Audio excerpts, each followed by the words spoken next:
Yung mga nasa politika o kayo ay balat sibuyas, kapag kayo nakanti ng mga taong bayan at na-criticize, pwede na kayo mag-resign.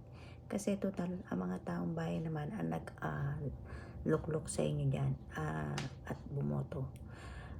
Dapat magpasalamat kayo sa taong bayan kung hindi kayo nila binoto at hindi sila nagpabudol sa inyo, wala kayo sa posisyon. Kaya dapat gawin ninyo ang inyong trabaho na paglingkuran ng taong bayan dahil kayo ay taga-silbi ng mga tao.